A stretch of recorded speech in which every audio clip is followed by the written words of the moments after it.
No silêncio profundo do cosmos, onde as distâncias são medidas em luz e o tempo se estica até o inconcebível, a humanidade aponta seus olhos de vidro e aço para a escuridão. Buscamos ecos de nossa própria existência, um reflexo de nosso pálido ponto azul em algum canto distante da galáxia. Cada novo ponto de luz catalogado, cada mundo distante que transita diante de sua estrela, é uma nova página virada no grande livro do universo. Mas às vezes, ao virar uma dessas páginas, não encontramos um poema sobre a vida, mas sim um conto de terror cósmico. Recentemente, astrônomos depararam-se com algo que desafia não apenas nossas expectativas, mas a própria estrutura de nossa compreensão. Eles descobriram um planeta tão assustador, tão absolutamente alienígena, que nem mesmo as mentes mais brilhantes que o observam conseguem explicar completamente seus segredos infernais. Este não é um mundo de nuvens gentis ou oceanos azuis. É um lugar nascido de um pesadelo, uma anomalia que nos força a questionar tudo o que pensávamos saber sobre a formação de planetas e as condições que podem existir lá fora, no grande abismo. A história de sua descoberta não começou com um estrondo, mas com um sussurro quase imperceptível nos dados. Em um observatório, aninhado no topo de uma montanha, longe da poluição luminosa das cidades, um telescópio passava suas noites pacientemente, medindo o brilho de milhares de estrelas distantes. O método é de uma simplicidade elegante. Se um planeta passa na frente de sua estrela, do nosso ponto de vista, o brilho da estrela diminui por um breve momento. Uma piscadela cósmica que trai a presença de um mundo oculto. Durante meses, os algoritmos analisaram terabytes de dados, procurando por essas piscadelas rítmicas e repetitivas. Então, um sinal se destacou. Vindo de um sistema estelar, que até então era anônimo, uma pequena estrela amarela, a várias centenas de anos-luz de distância, havia uma queda de luz regular. Era um planeta, sem dúvida. A equipe ficou exultante, como sempre fica. Cada descoberta é uma vitória. Contudo, a euforia inicial logo deu lugar a uma profunda perplexidade. As medições subsequentes, destinadas a caracterizar esse novo mundo, começaram a revelar uma natureza tão bizarra, tão extrema, que os primeiros relatórios foram recebidos com ceticismo. Os dados deviam estar errados. O equipamento devia ter algum defeito. Ninguém queria acreditar no que os números sugeriam. Este orbe, agora catalogado com uma designação fria e numérica, é um gigante gasoso, um Júpiter quente, o que significa que é massivo, como o nosso Júpiter, mas orbita sua estrela a uma distância perigosamente próxima. Sua órbita é tão apertada que completa um ano em meros dias terrestres. Essa proximidade acarreta consequências aterradoras. O planeta está gravitacionalmente travado, com um lado perpetuamente voltado para o fogo de seu Sol, enquanto o outro está congelado em uma noite eterna. Mas é no espaço entre esses dois extremos que o verdadeiro horror se desenrola. A primeira pista de sua natureza terrível veio da análise de sua cor. Usando técnicas refinadas, os cientistas conseguiram isolar a pálida luz refletida pelo planeta. Eles esperavam um tom amarelo ou marrom, típico de gigantes gasosos. Em vez disso, o que encontraram foi um azul profundo e hipnótico, um azul cobalto, mais vívido do que o do nosso próprio planeta. Mas essa beleza é uma armadilha mortal. O azul da Terra é a cor da vida, da água líquida que reflete a luz do céu. O azul daquele mundo distante é a cor da morte. A análise espectrográfica da sua atmosfera revelou a causa: nuvens de vidro. Em seus céus turbulentos, onde as temperaturas no lado diurno ultrapassam facilmente os 1000 graus Celsius, partículas de silicato na atmosfera, a mesma substância que forma a areia e o vidro na Terra, se vaporizam. Esse vapor sobe para as camadas mais altas e frias da atmosfera, onde se condensa em minúsculas gotas de vidro derretido. Essas gotículas formam nuvens que espalham a luz azul de uma forma particularmente eficiente, dando ao planeta sua aparência enganadoramente serena. Imagine um céu não de vapor de água, mas de vidro vaporizado. Agora, imagine a meteorologia desse lugar.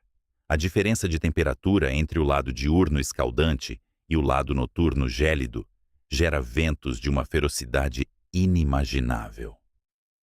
Os modelos atmosféricos indicam que os ventos neste planeta atingem velocidades de mais de 7.000 km por hora. É mais de 20 vezes a velocidade do som. Esses ventos supersônicos pegam as gotículas de vidro condensado e as arremessam de lado, em uma tempestade perpétua e horizontal. Não é uma chuva que cai, mas uma saraivada de cacos de vidro que viaja mais rápido que uma bala de rifle, rasgando a atmosfera em um uivo eterno. Um mundo onde chove vidro, de lado. A simples visualização de tal ambiente é suficiente para gelar a espinha. Para compreender a escala desse fenômeno, podemos usar uma analogia terrestre, embora imperfeita. Pense na oficina de um mestre vidreiro. O ar é pesado com o calor da fornalha, que brilha com uma intensidade alaranjada. O artesão retira uma massa de sílica incandescente, uma bolha de luz líquida, na ponta de seu tubo. Com sopros controlados e movimentos graciosos, ele molda o vidro, que flui como mel espesso. Agora, imagine essa fornalha expandida para o tamanho de um planeta inteiro. O lado diurno é o coração do forno, um inferno que derrete rochas e as transforma em gás. O lado noturno é a oficina fria, onde o vidro se solidifica. E os ventos são o sopro do artesão. Mas em vez de criar uma obra de arte, eles geram um caos de estilhaços. É um ciclo perpétuo de vaporização, condensação e violência balística que define a própria existência deste mundo. Mas a chuva de vidro e os ventos supersônicos, por mais aterrorizantes que sejam, são fenômenos que, em teoria, podemos compreender. Eles são o resultado extremo de leis físicas que conhecemos. O verdadeiro mistério, a parte que faz os cientistas coçarem a cabeça em frustração e espanto, reside mais fundo. Veio à tona quando o telescópio espacial James Webb apontou seu espelho dourado para o sistema.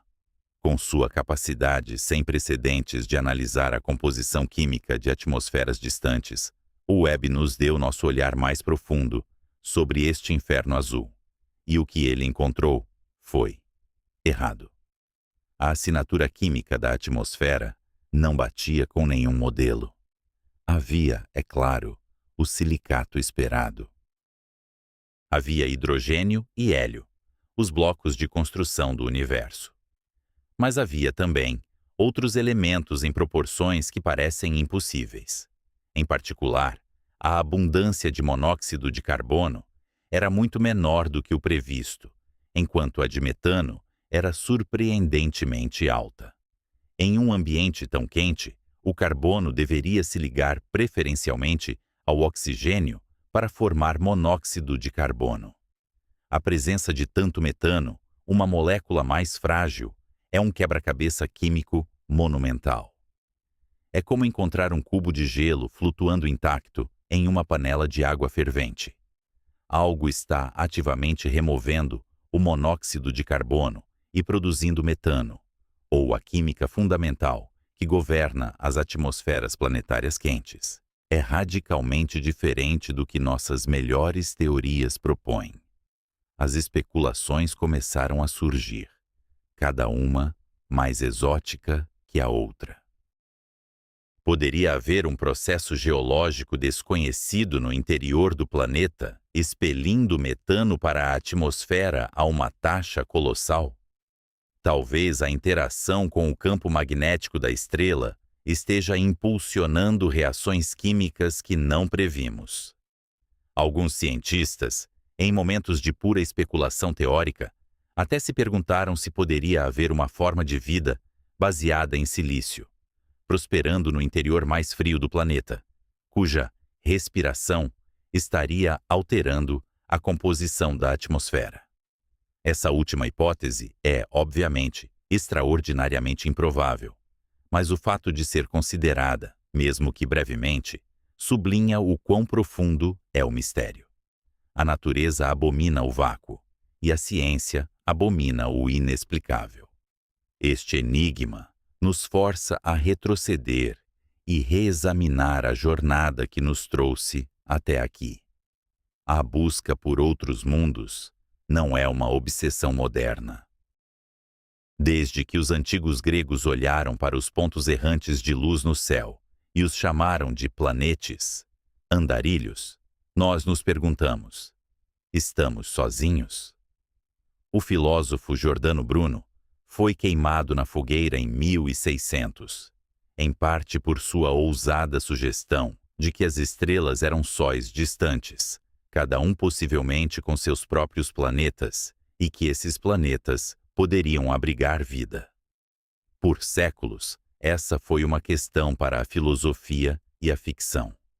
A ciência não tinha as ferramentas para respondê-la. Tudo mudou em 1995. Os astrônomos Michel Mayor e Didier Queloz anunciaram a descoberta de 51 Pégase B, o primeiro exoplaneta confirmado, orbitando uma estrela parecida com o Sol. Foi uma revelação que abalou o mundo da astronomia. O planeta que eles encontraram era um Júpiter quente, um tipo de mundo que ninguém esperava encontrar tão perto de sua estrela. Nossos modelos de formação do Sistema Solar, baseados em nosso próprio bairro cósmico, diziam que gigantes gasosos deveriam se formar longe de suas estrelas. A existência de 51 Pégase B provou que nossos modelos estavam incompletos, talvez até fundamentalmente errados. Foi o primeiro de muitos choques. Depois, veio a era dos caçadores de planetas. Missões como o Telescópio Espacial Kepler, lançado em 2009, revolucionaram o campo. Kepler olhou fixamente para um pequeno pedaço do céu por 4 anos, monitorando o brilho de mais de 150 mil estrelas. Ele encontrou milhares de candidatos a planetas, revelando que a galáxia está, de fato, repleta de mundos. Descobrimos planetas que orbitam 2 estrelas, como Tatooine de Star Wars. Encontramos superterras, mundos rochosos maiores que o nosso. E encontramos planetas diamante, planetas de água e mundos de lava.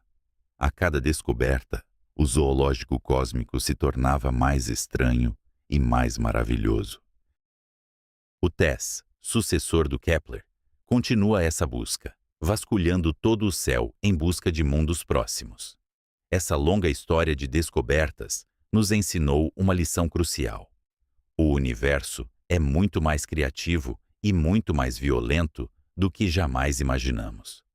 Nossa tendência é procurar por lugares como o nosso, as chamadas zonas habitáveis, onde a água líquida poderia existir. Mas a maioria dos planetas que encontramos não são paraísos em potencial, são extremos. São mundos que desafiam nossa imaginação. E este novo planeta, este inferno azul, com sua química inexplicável, é talvez o exemplo mais contundente disso. Ele representa a fronteira do nosso conhecimento. Aqui, há dragões, em nosso mapa crescente do cosmos. O problema com a química atmosférica não é a única anomalia.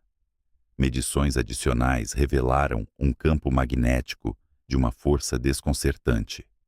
Os campos magnéticos planetários são gerados por um dínamo interno, geralmente um núcleo de metal líquido em rotação. O campo magnético da Terra nos protege da radiação solar e é essencial para a vida. O de Júpiter é imenso, uma força poderosa em seu sistema. Mas o campo magnético deste planeta parece ser ordens de magnitude mais forte do que qualquer teoria poderia prever para um planeta de sua massa e rotação.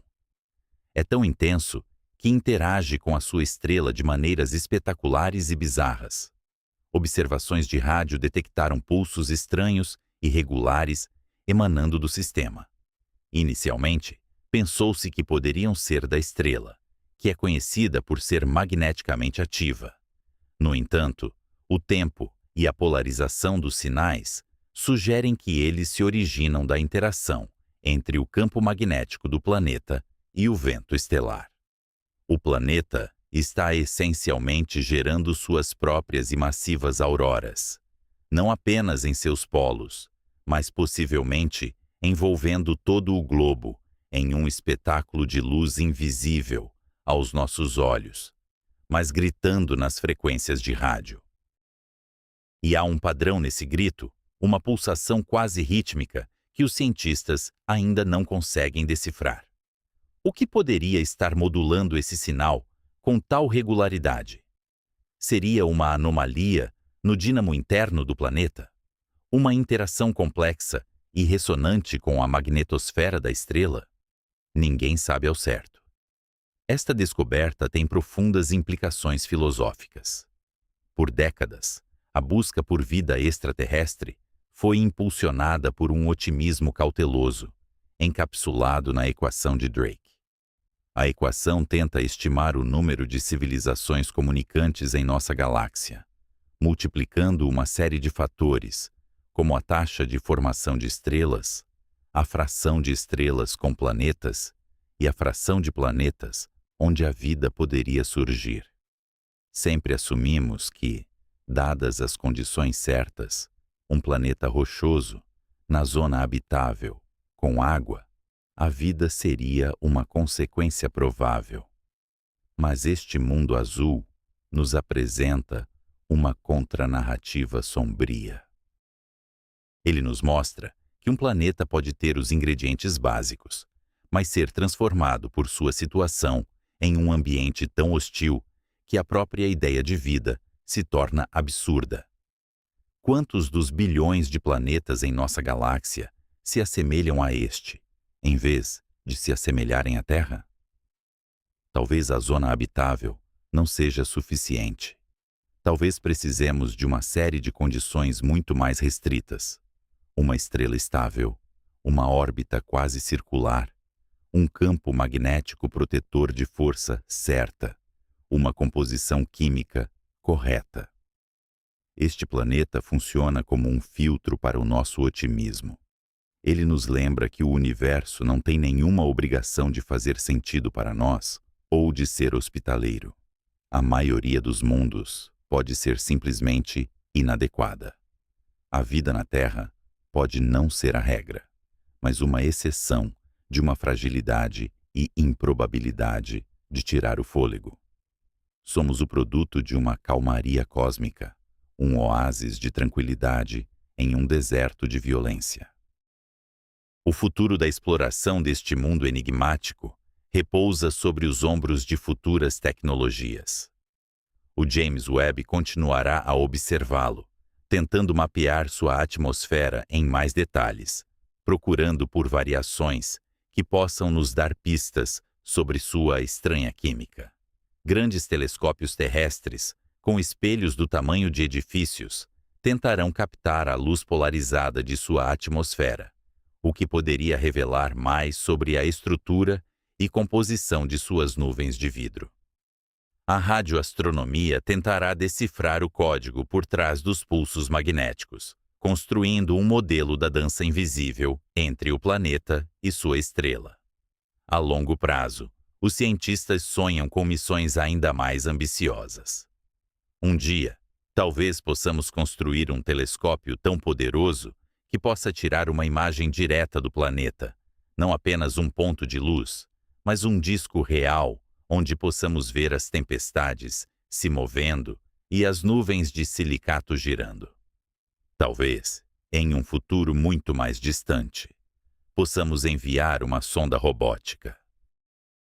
Uma viagem de centenas de anos-luz é atualmente o material da ficção científica, mas os primeiros passos estão sendo dados com conceitos como as velas solares, impulsionadas por lasers poderosos baseados na Terra. Imagine uma pequena sonda, blindada contra a radiação e o calor, viajando por séculos através do vazio interestelar. Ao chegar ao seu destino, ela mergulharia na atmosfera daquele mundo infernal, transmitindo dados por apenas alguns segundos antes de ser vaporizada e destruída pelos ventos e pela chuva de vidro. Esses poucos segundos de dados poderiam reescrever nossos livros de física e química. Eles poderiam nos dizer por que a atmosfera se comporta de maneira tão estranha, qual é a verdadeira natureza de seu interior e o que impulsiona seu campo magnético monstruoso. Seria um ato de sacrifício robótico em nome do conhecimento. Um mergulho final em um dos lugares mais inóspitos do universo conhecido. Mas por enquanto, estamos presos aqui, a uma distância segura, olhando através do abismo. Este planeta nos desafia. Ele se recusa a se encaixar em nossas caixas limpas e arrumadas. Ele é um lembrete gritante de nossa própria ignorância.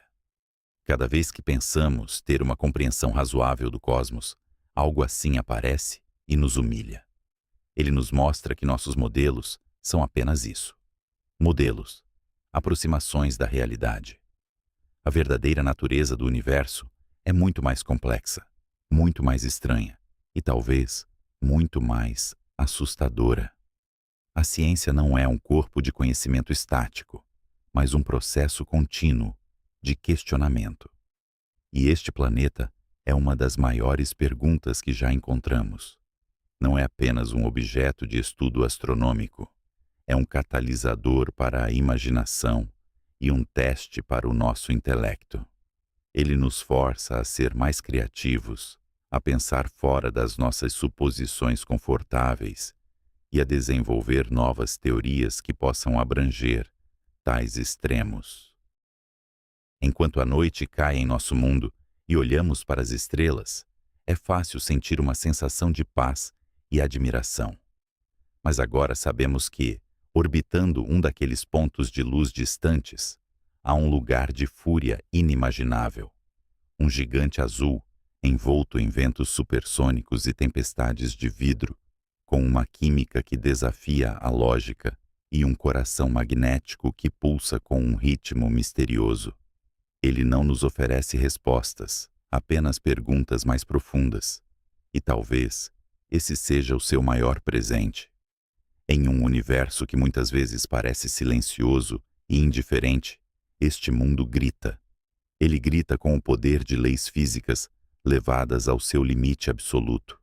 E cabe a nós, os habitantes curiosos de um pequeno e tranquilo planeta azul, aprender a ouvir e um dia, talvez, a entender sua terrível canção.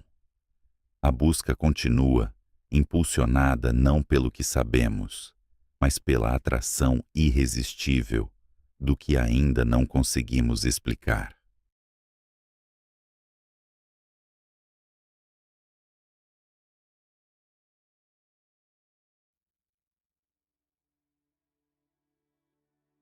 Imagine uma viajante solitária, uma estrutura complexa de metal, ouro e silício que chamaremos de batuta. Ela não possui tripulação, nem oxigênio, nem o calor de um corpo vivo. Ela é apenas uma consciência mecânica deslizando pelo silêncio absoluto, impulsionada não por foguetes químicos, mas pela pura inércia da curiosidade humana. A batuta viajou para além dos braços espirais da nossa galáxia, deixando para trás o conforto familiar da Via Láctea, navegando em direção ao hemisfério sul celeste, rumo à constelação sinuosa de Eridanos, o Rio Celestial. Durante eras, a paisagem à frente dela foi previsível. Um tapete de diamantes espalhados sobre veludo negro, a tapeçaria usual de aglomerados estelares, nebulosas brilhantes e galáxias distantes girando em sua valsa gravitacional. Mas, à medida que a sonda avança, algo perturbador começa a acontecer. As luzes começam a falhar. Não é um apagão repentino, mas uma rarefação gradual e aterrorizante. É como se a batuta estivesse deixando uma metrópole vibrante e entrando em um deserto noturno onde não há postes de luz, nem casas, nem vida. As galáxias tornam-se escassas. As estrelas, meras memórias distantes. Os sensores da sonda, projetados para captar o calor da criação, começam a registrar uma queda de temperatura que desafia a lógica cosmológica.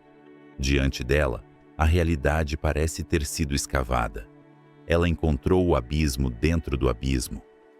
Para entender o terror sublime do que a batuta está vendo, precisamos recuar no tempo, não apenas alguns anos, mas até o momento em que o próprio tempo começou a contar seus primeiros segundos. Precisamos olhar para o fundo do céu, para a parede de fogo que se tornou gelo. Quando os astrônomos apontam seus telescópios para o espaço profundo, eles estão essencialmente realizando uma arqueologia da luz.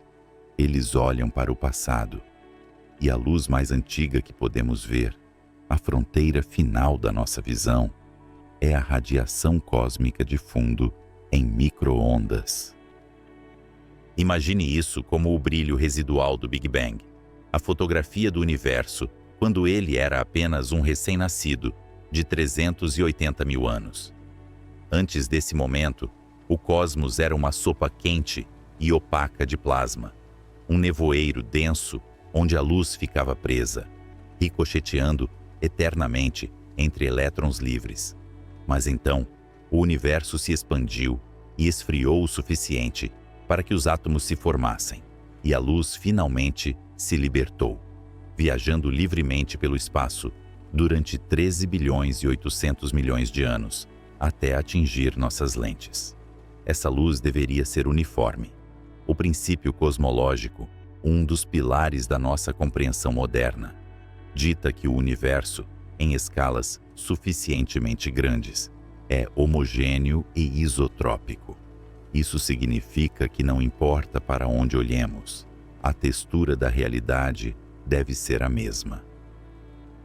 Como uma xícara de café onde o leite e o açúcar foram perfeitamente misturados, a temperatura desse brilho primordial deveria ser idêntica em todas as direções, variando apenas em frações minúsculas, as sementes quânticas das quais as galáxias cresceriam.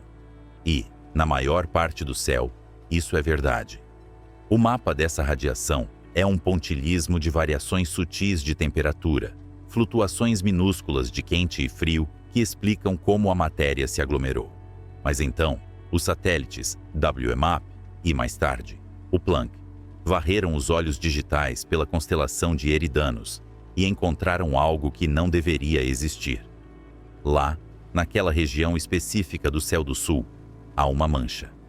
Uma vasta extensão que é significativamente mais fria do que qualquer outra coisa ao seu redor. Se o resto do universo é um mar morno com ondas suaves, essa região é um iceberg colossal, flutuando no meio do oceano. Os cientistas a chamaram, com uma simplicidade enganosa, de a mancha fria. A nossa sonda imaginária, Batuta, agora flutua na orla deste fenômeno. Seus instrumentos gritam anomalias. A probabilidade estatística de uma flutuação tão grande e tão fria ocorrer por puro acaso em um universo gerado pela teoria padrão da inflação é assombrosamente baixa. É como jogar uma moeda 1 milhão de vezes e obter coroa em todas as tentativas. A matemática diz que é possível, mas o bom senso grita que a moeda está viciada ou que alguém está manipulando o jogo. O que a Batuta está encarando É um vazio de proporções titânicas. Estima-se que essa região tenha cerca de 1 bilhão de anos-luz de diâmetro. Para colocar isso em perspectiva, nossa galáxia, a Via Láctea, com seus 100 bilhões de estrelas, tem apenas 100 mil anos-luz de diâmetro. Poderíamos alinhar 10 mil vias lácteas, lado a lado, e elas ainda se perderiam dentro dessa caverna cósmica. Mas por que é frio? A resposta reside na dança entre a luz e a gravidade, uma interação prevista por Einstein e conhecida como o efeito Sachs-Wolff integrado. Imagine um fóton, uma partícula de luz, viajando desde o início dos tempos. Quando ele entra em um aglomerado de galáxias, ele ganha energia, como um ciclista descendo uma ladeira, atraído pela gravidade daquela massa. Quando ele sai do aglomerado, ele precisa gastar energia para escapar da atração gravitacional, como o ciclista subindo a ladeira oposta. Em um universo estático, a energia ganha na descida seria exatamente igual à energia gasta na subida, e o fóton sairia ileso. Mas o nosso universo não é estático. Ele está se expandindo, e essa expansão está acelerando devido à energia escura. Então, quando o fóton desce o poço gravitacional de um aglomerado, ele ganha energia. Mas enquanto ele atravessa o aglomerado, o espaço se expande, o poço fica mais raso. Quando o fóton sai, a subida é menos íngreme do que a descida. Ele sai com um saldo positivo de energia. Ele fica mais quente. O oposto acontece quando a luz atravessa um vazio. O fóton entra em uma região com pouca matéria. É como subir uma colina gravitacional. Ele perde energia. Enquanto ele atravessa o vasto deserto, o universo se expande, esticando a colina, tornando a descida do outro lado mais longa e suave. Quando ele finalmente sai do vazio, ele não recupera toda a energia que gastou para entrar. Ele sai cansado, ele sai frio. A batuta detecta esses fótons exaustos. Eles são as testemunhas de uma viagem através do nada.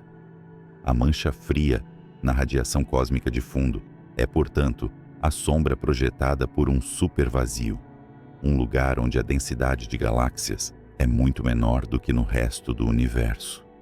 É uma bolha de solidão em uma escala que a mente humana mal consegue processar. No entanto, a existência de um supervazio tão grande é, por si só, um problema. As nossas simulações de computador, que recriam a evolução do universo desde o Big Bang até hoje, raramente produzem vazios dessa magnitude. A estrutura padrão da teia cósmica, feita de filamentos de matéria escura e nós de galáxias, não deveria ter buracos desse tamanho. É como encontrar uma cratera de bomba em uma parede que deveria ser lisa. Sugere um evento violento ou uma falha fundamental na nossa compreensão de como o universo foi construído. Alguns físicos olham para os dados que a batuta nos envia e veem não apenas um vazio, mas uma cicatriz. Eles sugerem que a mancha fria não pode ser explicada apenas pela física interna do nosso universo. Eles propõem uma ideia que soa como ficção científica, mas que emerge das equações da teoria das cordas e da inflação eterna. Imagine que o nosso universo é apenas uma bolha de sabão flutuando em um mar de espuma cósmica, onde cada bolha é um universo distinto. Normalmente, essas bolhas flutuam isoladas. Mas e se, no passado tumultuado e violento da inflação primordial, a nossa bolha colidiu com outra? Essa colisão teria liberado uma quantidade inimaginável de energia, mas também teria deixado uma marca, um hematoma no tecido do espaço-tempo. A outra bolha teria empurrado a matéria do nosso universo para longe do ponto de impacto, criando uma região de baixa densidade, um supervazio, e deixando para trás uma impressão térmica circular e fria na radiação de fundo. Se essa hipótese for verdadeira, a batuta não está apenas olhando para um espaço vazio. Ela está olhando para a primeira evidência tangível de que não estamos sozinhos na existência. Ela está olhando para a impressão digital de um universo vizinho, um beijo cósmico que deixou uma marca gelada na pele da nossa realidade. Contudo, antes de saltarmos para conclusões sobre multiversos e colisões interdimensionais, devemos permanecer céticos, ancorados na rigidez do método científico. A batuta continua sua deriva silenciosa. A temperatura externa está próxima do zero absoluto, mas é a temperatura da radiação que nos preocupa. A anomalia térmica é real. O buraco no mapa existe, mas o mistério se aprofunda quando consideramos o que a ausência de matéria significa para o próprio tecido do espaço. Em um supervazio, a energia escura, essa força misteriosa que está rasgando o universo, não tem a gravidade da matéria para combatê-la. Ali, no reino do vazio, a energia escura reina suprema, esticando o espaço com uma voracidade desenfreada. É como se a batuta estivesse navegando sobre uma fina camada de gelo prestes a se romper. A estrutura da realidade ali é tênue. E se o supervazio de Eridanos não for apenas um espaço vazio, mas um vislumbre do futuro distante de todo o cosmos? Um futuro onde a expansão venceu, onde as galáxias se afastaram tanto umas das outras que a luz de uma nunca mais alcançará a outra, onde cada observador estará condenado a uma solidão eterna, cercado por um horizonte frio e escuro. Nossa sonda imaginária serve como nosso proxy, nosso emissário para o desconhecido. Ela nos força a confrontar o fato de que o universo não é a máquina perfeita e simétrica que gostaríamos que fosse. Ele tem defeitos, tem cicatrizes, tem lugares onde as regras parecem se curvar. A mancha fria desafia a nossa arrogância de achar que já desvendamos o projeto do arquiteto cósmico. À medida que a batuta mergulha mais fundo nessa escuridão, ela deixa para trás a luz das estrelas conhecidas. Ela se torna um ponto insignificante diante da vastidão do supervazio. E nós, observando os dados que ela envia de volta através do abismo, somos deixados com uma inquietação profunda. Se o universo é homogêneo, por que existe este buraco? Se as leis da física são universais, o que criou esta exceção monstruosa? A ciência é a arte de fazer perguntas perigosas. E a pergunta que a mancha fria nos obriga a fazer é talvez a mais perigosa de todas. Estamos olhando para um simples acaso estatístico, uma peculiaridade da poeira estelar, ou estamos olhando para a borda do nosso aquário, o ponto onde o vidro foi arranhado por algo que está do lado de fora? A escuridão de Eridanos não é apenas a ausência de luz. É a presença de uma pergunta que ainda não sabemos como responder. E enquanto a batuta avança para o coração do frio, temos que nos perguntar se estamos preparados para o que ela pode encontrar do outro lado. O silêncio do vácuo nunca pareceu tão barulhento. Longe da interferência ruidosa da Terra, flutuando no silêncio gélido do segundo ponto de Lagrange, um observador solitário abria seus olhos dourados para o passado. Era o ano de 2004 e a humanidade havia enviado o satélite WMAP como um emissário mecânico para capturar o retrato mais antigo da existência. A máquina girava lentamente, varrendo a escuridão, coletando fótons que viajaram por 13 bilhões de anos, remanescentes da primeira luz que escapou da névoa opaca do universo primordial. A expectativa nos corredores da NASA e nas universidades ao redor do globo era de uma confirmação serena, quase litúrgica. Os cosmólogos aguardavam a imagem de um oceano cósmico perfeitamente calmo, uma sopa morna e uniforme, onde a matéria e a energia estariam distribuídas com uma igualdade democrática, variando apenas o suficiente para permitir que as galáxias eventualmente se condensassem como gotas de orvalho em uma teia de aranha. Mas enquanto os dados fluíam através do vazio do espaço até os servidores em Maryland, convertendo voltagens frias em mapas de temperatura, a imagem que se formava trazia uma dissonância perturbadora. A tela não mostrava a uniformidade prevista pelas equações elegantes que havíamos aprendido a reverenciar. No hemisfério sul da esfera celeste, onde deveria haver apenas a vibração média do calor residual da criação, havia um abismo. Uma cicatriz azul profunda maculava a face do universo infantil. Uma região vasta e inexplicavelmente gelada que se recusava a obedecer à simetria estatística. A primeira reação humana diante do impossível não é o espanto filosófico, mas a negação pragmática. Nas salas de controle repletas de monitores brilhantes e café frio, a euforia da descoberta foi imediatamente sufocada por um ceticismo técnico. Aquilo não poderia ser real. A mente científica, treinada para buscar padrões lógicos, rejeitou a anomalia como um artefato, um fantasma digital nascido de um sensor defeituoso ou de um erro no algoritmo de processamento. Os astrônomos tornaram-se cirurgiões de dados, dissecando cada bit de informação com uma precisão forense. Eles reviram a calibração dos instrumentos de micro-ondas, questionando se o próprio satélite havia sofrido alguma variação térmica não planejada. Quando o equipamento foi absolvido, a culpa recaiu sobre o ambiente.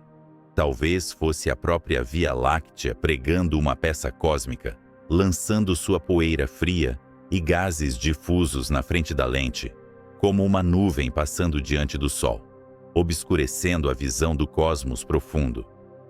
Durante meses, as equipes trabalharam para limpar o mapa.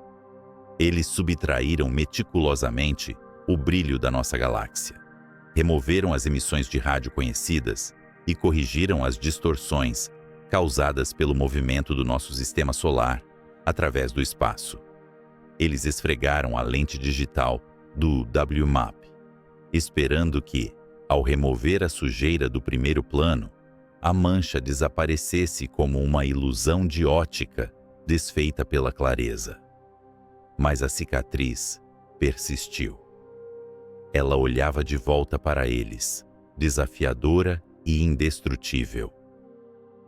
Uma região abrangendo cerca de 10 graus no céu, 70 microkelvins mais fria do que a temperatura média do fundo cósmico. Pode parecer uma flutuação insignificante para a sensibilidade humana, comparável a sentir o frio de um floco de neve em um incêndio florestal. Mas na escala da termodinâmica cósmica, é a diferença entre uma brisa suave e um furacão devastador. Estatisticamente, aquilo era uma monstruosidade. A probabilidade de tal estrutura surgir, por mero acaso na roleta quântica do universo primitivo, era tão remota que beirava o impossível, uma violação direta do princípio de que o universo não deveria ter lugares especiais ou aberrações únicas em escalas tão vastas. A aceitação lenta dessa realidade trouxe consigo um calafrio que não tinha nada a ver com a temperatura do espaço. O modelo padrão, aquela catedral majestosa da física, construída sobre décadas de equações de Einstein e observações de Hubble, de repente, parecia ter uma rachadura em sua fundação. Se o universo nasceu de uma expansão rápida e uniforme, inflando-se como um balão perfeito, não deveria haver lugar para tal assimetria. Aquela mancha fria não era apenas uma região de baixa temperatura. Era uma janela para um mistério que transcendia a matéria visível.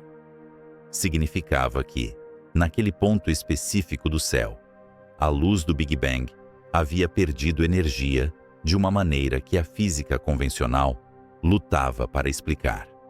Era como se os fótons, ao cruzarem aquela região do espaço em sua longa jornada até nós, tivessem sido drenados de sua vitalidade, forçados a escalar uma montanha gravitacional invisível tão íngreme que chegaram ao outro lado, exaustos e frios.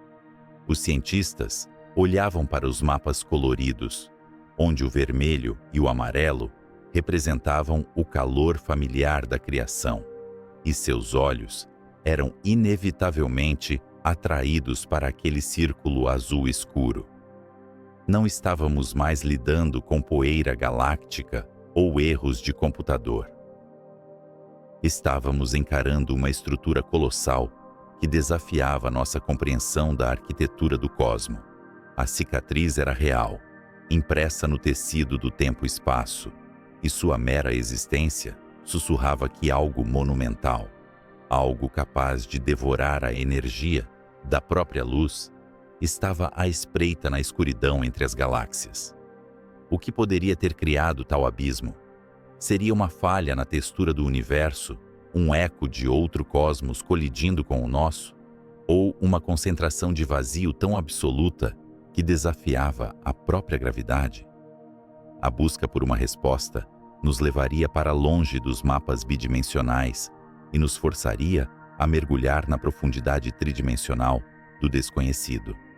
Em 2005, no Instituto Max Planck de Astrofísica em Garching, na Alemanha, um supercomputador zumbia silenciosamente no escuro. Durante mais de um mês, a máquina executou trilhões de cálculos, simulando o comportamento de mais de 10 bilhões de partículas virtuais. Os cientistas, liderados por Volker Springel, não estavam apenas processando números. Eles estavam tentando replicar a gênese de tudo o que existe. Quando a simulação, conhecida como Millennium Run, finalmente terminou e projetou seus resultados na tela, a imagem que surgiu não foi a de um universo disperso e aleatório, como areia lançada ao vento. O que olhava de volta para eles, brilhando em filamentos de luz contra um abismo negro, assemelhava-se estranhamente à estrutura de um cérebro humano, ou às raízes de um carvalho antigo estendendo-se pela terra. Foi a primeira vez que a humanidade viu, com clareza aterrorizante, o esqueleto do cosmos. Para compreender a anomalia que detectamos, aquele vazio titânico que desafia nossa compreensão, devemos primeiro abandonar a ideia de que o espaço é um palco vazio pontilhado de estrelas. O universo não é um arquipélago de galáxias flutuando em um oceano calmo. Ele é uma estrutura. Ele é uma construção orgânica, pulsante e interconectada. Aquela imagem na tela do computador revelou a teia cósmica, a maior arquitetura da natureza, uma vasta rede de filamentos que se estende por bilhões de anos-luz, conectando aglomerados de galáxias como nós em uma rede neural de proporções divinas. E é nos interstícios dessa rede, nos espaços ocos entre os fios de luz, que o nosso mistério reside. Se pudéssemos sair do nosso corpo, flutuar para fora da Via Láctea, além do grupo local, e continuar subindo, até que galáxias inteiras fossem reduzidas a meros pontos de poeira luminosa, a textura do universo mudaria diante de nossos olhos. Deixaria de parecer um céu estrelado e passaria a se assemelhar a algo muito mais mundano e frágil, uma espuma de sabão. Imagine uma criança soprando bolhas em um dia de verão. As bolhas se aglomeram, empurrando umas às outras, formando uma estrutura complexa de poliedros. As paredes dessas bolhas, onde o sabão é iridescente e espesso, são onde a matéria reside. É ali que a gravidade conseguiu vencer. As galáxias, as estrelas, os planetas e nós mesmos somos apenas a película brilhante e úmida dessa espuma cósmica. Somos a exceção luminosa. Mas o interior das bolhas, O volume de ar que lhes dá forma representa a verdadeira natureza do espaço. Esses interiores são os vazios cósmicos. A arquitetura invisível que sustenta essa espuma não foi construída por mãos, mas esculpida por duas forças primordiais, travando uma guerra silenciosa desde o primeiro segundo do tempo. De um lado, temos a gravidade, o grande escultor. Do outro, a expansão acelerada, o sopro implacável da energia escura. Nos primórdios, muito antes de a primeira estrela acender sua fornalha nuclear, o universo era um mar de neblina, quase perfeitamente liso. Mas não era absolutamente perfeito. Havia flutuações quânticas minúsculas, grumos de densidade ligeiramente superior à média. A gravidade, com sua paciência infinita, começou a trabalhar nessas imperfeições. Como um oleiro puxando a argila, a gravidade atraiu a matéria das regiões menos densas para as regiões mais densas. Foi um processo de roubo cósmico. As regiões que tinham um pouco mais de matéria roubaram o pouco que existia nas regiões vizinhas. Ao longo de bilhões de anos, esse fluxo constante drenou vastas áreas do espaço, deixando-as estéreis, e concentrou a matéria em longos filamentos e paredes densas. A gravidade atuou como um dreno, sugando o material para os rios de matéria escura que formam a espinha dorsal da teia cósmica. O que ficou para trás foram as cavernas. Esses vazios não são falhas no tecido da realidade, nem erros de cálculo. Eles são o resultado inevitável da eficiência da gravidade. Quanto mais maciços se tornam os aglomerados de galáxias, mais vazios se tornam os espaços entre eles. É uma economia brutal. Para construir uma metrópole de luz, a gravidade precisa escavar uma pedreira de escuridão. No entanto, a gravidade não trabalha sozinha. Se fosse a única força em jogo, talvez o universo tivesse colapsado em grandes nós, isolados. Mas há o sopro. Imagine novamente a espuma de sabão. O que mantém a bolha inflada não é o líquido em sua superfície, mas a pressão do ar em seu interior. No cosmos, esse papel é desempenhado pela energia escura. Enquanto a gravidade tenta puxar tudo para perto, amarrando a matéria em nós, apertados, a energia escura surge do próprio vácuo, empurrando o espaço para fora, expandindo os vazios, soprando essas cavernas para que se tornem cada vez maiores e mais profundas. É aqui que a nossa compreensão daquele buraco enorme começa a tomar forma. Os vazios não são passivos. Eles são dinâmicos. Eles crescem, eles empurram, eles dominam. Na verdade, os vazios ocupam a maior parte do volume do universo observável. Nós, habitantes da matéria, vivemos em refúgios apertados, amontoados nas paredes finas, entre abismos insondáveis. Na década de 1970, muito antes das simulações de supercomputadores confirmarem essa estrutura, um físico soviético visionário, chamado Yakov Zeldovich, olhou para a matemática do universo primitivo e viu panquecas. Enquanto seus contemporâneos ocidentais debatiam se as galáxias se formavam isoladamente e depois se agrupavam, Zeldovich argumentou que a estrutura se formava de cima para baixo. Ele previu que a matéria colapsaria primeiro em grandes folhas, ou panquecas, que depois se cruzariam para formar filamentos, deixando grandes vazios isolados entre elas. A teoria de Zeldovich foi recebida com ceticismo, mas a história provou que sua intuição estava correta. A matéria flui. Ela escorre das regiões de baixa densidade para as paredes, e das paredes para os filamentos, e dos filamentos para os nós, onde residem os grandes aglomerados de galáxias. É um sistema circulatório cósmico, onde o sangue flui para os órgãos vitais, deixando o resto do corpo pálido e frio. Para entender o que significa estar dentro de um desses vazios, devemos descer da visão divina da simulação e nos colocar na escala humana. Se a Terra estivesse localizada no centro de um vazio típico, e não na periferia movimentada de um superaglomerado, a história da astronomia seria radicalmente diferente.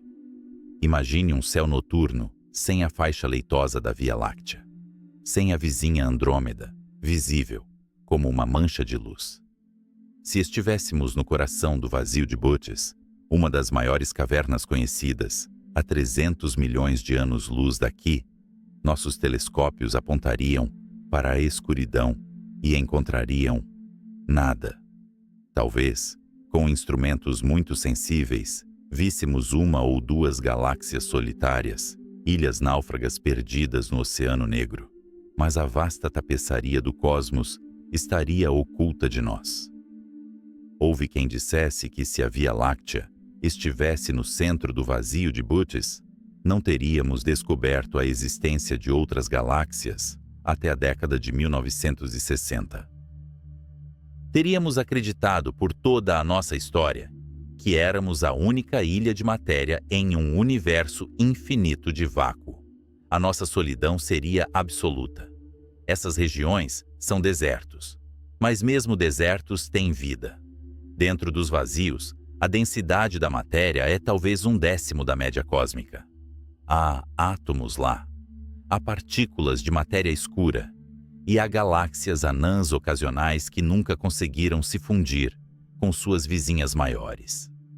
Elas flutuam em um isolamento esplêndido, intocadas pelas interações violentas que moldam as galáxias nos filamentos densos. São fósseis vivos, preservados em um museu de nada. Mas o buraco que os cientistas encontraram, a anomalia que nos trouxe até aqui, é algo além de um simples vazio padrão. É como se, na espuma de sabão do universo, uma bolha tivesse se fundido com outras e outras, criando uma supercavidade que desafia a tensão superficial da realidade. A energia escura atua com mais força, onde há menos matéria para resistir a ela. Nos filamentos densos, a gravidade é forte o suficiente para manter as galáxias unidas contra a expansão. Mas no centro de um vazio, não há gravidade suficiente para lutar contra o sopro. A energia escura reina suprema ali. Ela empurra as fronteiras do vazio para fora, comprimindo as galáxias vizinhas contra os filamentos, tornando o vazio cada vez mais vazio, cada vez mais frio, cada vez mais vasto. O vazio age como uma lente negativa. Enquanto a gravidade de um aglomerado de galáxias pode curvar a luz como uma lupa, ampliando o que está atrás, um supervazio faz o oposto. A luz que atravessa essas vastas cavernas desoladas perde energia. Ela tem que subir a colina gravitacional para sair do vazio. Quando os fótons da radiação cósmica de fundo, a luz mais antiga do universo, entram em um supervazio, eles ganham energia ao cair nele, mas perdem energia ao sair. Se o vazio cresce enquanto a luz o atravessa, devido à energia escura, a saída se torna mais íngreme do que a entrada. A luz sai cansada, avermelhada, fria. É essa frieza que os nossos satélites detectaram, uma marca de nascença gelada na face do universo. Mas por que a arquitetura invisível permitiu tal aberração? As simulações como a Millennium Run mostram vazios, sim, mas elas seguem uma distribuição estatística. O universo deveria ser homogêneo em escalas muito grandes. Se você olhar para um pedaço grande o suficiente do cosmos, ele deveria se parecer com qualquer outro pedaço grande o suficiente. É o princípio cosmológico, a suposição fundamental de que não estamos em um lugar especial. No entanto, a existência de uma estrutura tão colossal, um buraco tão profundo na teia, sugere que algo pode estar errado com os nossos modelos, ou que a própria teia possui dinâmicas que ainda não compreendemos. Talvez a gravidade não tenha esculpido este lugar sozinha. Talvez este seja o local de uma ferida antiga, um eco de uma colisão em um tempo antes do tempo, ou a manifestação de uma física exótica que opera apenas na mais profunda desolação. Ao olharmos para a teia cósmica, vemos a beleza dos filamentos brilhantes, as cidades de estrelas onde a vida é possível. Mas é uma beleza enganosa. A verdadeira face do universo não é a luz. A luz é apenas a espuma efêmera. A verdadeira face é o abismo entre elas. Somos criaturas da orla, agarradas aos recifes de coral gravitacionais, olhando para o oceano profundo e escuro onde monstros podem habitar, ou onde, talvez, não habite absolutamente nada, além da expansão fria e indiferente. A arquitetura invisível nos diz que o vazio não é um defeito. Ele é a estrutura dominante. E à medida que a energia escura continua seu trabalho implacável, soprando essas bolhas cada vez maiores, a teia se esticará. Os filamentos ficarão mais finos. As cavernas se unirão. E o destino final dessa arquitetura pode ser a dissolução de toda a beleza que conhecemos.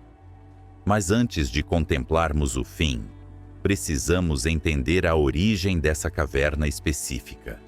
Como um escultor decide deixar um bloco de mármore intocado, enquanto talha furiosamente ao seu redor? O que protegeu este abismo da invasão da matéria? Para responder a isso, devemos mergulhar mais fundo na mecânica quântica do universo primordial, onde o som, e não a luz, ditava a forma de tudo o que viria a ser. Pois o silêncio desses vazios modernos é filho de um barulho ensurdecedor no início dos tempos. Imagine um mensageiro na Grécia Antiga, encarregado de levar um aviso vital de Atenas a Esparta. Ele corre não sobre terra firme, mas sobre um tapete que está sendo puxado violentamente na direção oposta. A cada passo, o chão se estica. A paisagem que ele conhecia se deforma. Quando ele finalmente chega aos portões da cidade de destino, ele não é mais o jovem vigoroso que partiu. Ele é um espectro envelhecido, exaurido, e a mensagem que carrega em seus lábios tornou-se um sussurro fraco e gélido. Esta é a tragédia da luz, que viaja através do supervazio de Eridanos. Para compreendermos a verdadeira natureza desta anomalia, devemos abandonar a intuição humana de que o vazio é um espaço passivo. Na escala cósmica, o nada não é neutro. O nada é uma paisagem traiçoeira, uma montanha invisível que a luz é obrigada a escalar. E no caso da mancha fria, essa montanha possui proporções que desafiam a sanidade. Estamos falando de uma região na constelação de Eridanos, o rio celestial, onde a matéria decidiu, por algum capricho das condições iniciais ou intervenção estatística, simplesmente não existir. Não se trata apenas de um quarto escuro. É um deserto de realidade com quase 2 bilhões de anos-luz de diâmetro. Se reduzíssemos a Terra ao tamanho de um grão de areia, este vazio seria maior do que todo o Oceano Pacífico, uma vastidão de água negra onde não há ilhas, nem navios, nem peixes, apenas a correnteza silenciosa do espaço-tempo. A luz que capturamos hoje em nossos radiotelescópios, aquela que pinta o mapa da radiação cósmica de fundo, iniciou sua jornada há mais de 13 bilhões de anos. Ela partiu de uma época em que o universo era uma sopa incandescente e uniforme. Durante eras, esses fótons viajaram através da teia cósmica, zigue-zagueando entre aglomerados de galáxias, contornando a gravidade de estrelas e nebulosas. Mas, em determinado momento de sua odisseia, eles encontraram a borda do abismo de Eridanos. Aqui, a física assume um tom narrativo quase cruel. Para entender o sofrimento desses fótons, precisamos visualizar a gravidade não como uma força que puxa, mas como a topografia de um terreno.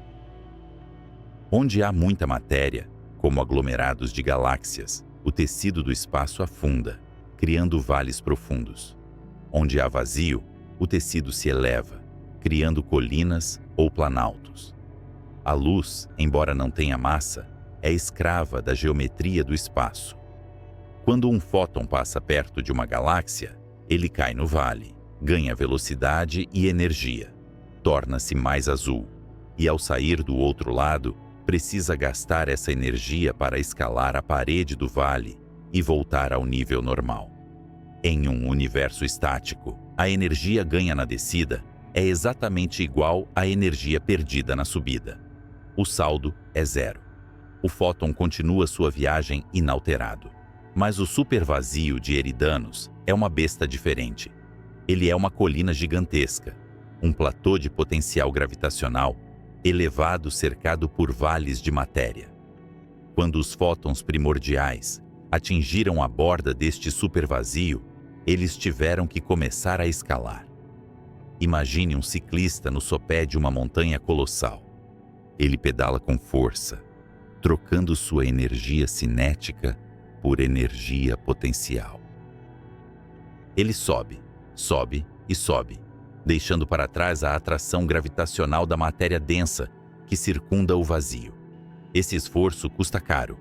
A luz perde energia. Seu comprimento de onda estica. Ela fica cansada, desviando-se para o vermelho. O ciclista, contudo, tem uma esperança. Ele sabe que, após atravessar o topo plano da montanha, haverá uma descida. Na borda oposta do vazio, a gravidade dos aglomerados de galáxias distantes o puxará novamente para baixo, devolvendo-lhe a velocidade e a energia que ele gastou na subida. É a lei da conservação, uma promessa de equilíbrio escrita nas equações fundamentais da natureza. Mas o universo quebrou sua promessa. Enquanto a luz levava centenas de milhões de anos para atravessar o vasto deserto de Eridanos, algo sinistro estava acontecendo nos bastidores da realidade.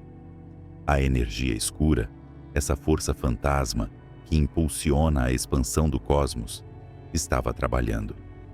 Ela não apenas afastava as galáxias umas das outras, ela esticava o próprio vazio. Ela inflava o espaço. Aqui reside o coração do fenômeno conhecido como efeito Sachs-Wolf integrado. Enquanto nosso ciclista metafórico pedalava penosamente pelo platô do supervazio, a montanha estava sendo esticada e achatada sob suas rodas. A expansão acelerada do universo alterou a topografia gravitacional em tempo real. O vazio cresceu e a densidade relativa da matéria ao redor se diluiu. Quando o fóton finalmente chegou à borda oposta, pronto para a descida triunfante, que restauraria sua energia, ele encontrou uma encosta muito mais suave do que aquela que havia escalado. O vale profundo que deveria estar lá para recebê-lo havia se tornado uma depressão rasa. A gravidade que deveria puxá-lo e revigorá-lo estava mais fraca, diluída pela expansão implacável do espaço-tempo. O resultado é um roubo cósmico. O fóton gastou uma quantidade imensa de energia para entrar no vazio, mas recebeu apenas uma fração dessa energia de volta ao sair. A diferença não desapareceu. Ela foi consumida pela expansão do universo. O fóton emerge do supervazio de Eridanos, permanentemente enfraquecido, com um comprimento de onda mais longo, mais frio do que deveria ser. Ele chega aos nossos detectores na Terra como um viajante que foi roubado na estrada. Quando os astrônomos apontam seus instrumentos para essa região do céu, eles esperam ver a temperatura média de 2,73 Kelvin. o calor residual do Big Bang. Em vez disso, eles encontram esse ponto frio, essa cicatriz térmica. Não é apenas uma flutuação estatística, é a assinatura de uma exaustão física. É a prova de que a luz teve que atravessar um deserto tão vasto e em tão rápida expansão que a própria energia foi drenada de sua essência. Este fenômeno nos oferece uma janela vertiginosa para a dinâmica oculta do cosmos. O supervazio de Eridanos atua como uma lente de aumento para a ação da energia escura. Em escalas menores, a gravidade da matéria local consegue vencer a repulsão da energia escura, mantendo galáxias e aglomerados unidos. Mas em uma escala de 2 bilhões de anos-luz, a matéria é tão escassa que a energia escura reina soberana. Ela domina a evolução do potencial gravitacional. O que vemos na mancha fria é, portanto, um registro fóssil da batalha entre a gravidade e a expansão. A gravidade tentou construir um poço, uma estrutura estável, mas a expansão desfez o trabalho enquanto ele ainda estava acontecendo. A luz foi pega no fogo cruzado, uma vítima colateral de uma guerra titânica entre as forças que moldam a arquitetura do universo. E há uma implicação ainda mais profunda, uma que toca as fronteiras da nossa compreensão sobre a estrutura da realidade. Se o supervazio de Eridanos é realmente tão vazio quanto parece, ele desafia nossos modelos de formação de estruturas. As simulações computacionais que rodam em nossos supercomputadores, baseadas no modelo padrão de cosmologia, têm dificuldade em criar um vazio dessa magnitude em tão pouco tempo cósmico. É como encontrar um buraco perfeitamente circular e gigantesco no meio de uma cidade movimentada, sem nenhum sinal de escavação ou explosão. Isso sugere que talvez o vazio não tenha crescido apenas pela ausência de matéria, mas que ele possa ser uma característica primordial, uma bolha original que se expandiu muito mais rápido do que o resto do universo. Alguns teóricos ousam até sussurrar sobre texturas topológicas, defeitos no cristal do espaço-tempo formados nos primeiros segundos após o Big Bang, que agora se manifestam como essas vastas regiões de nada.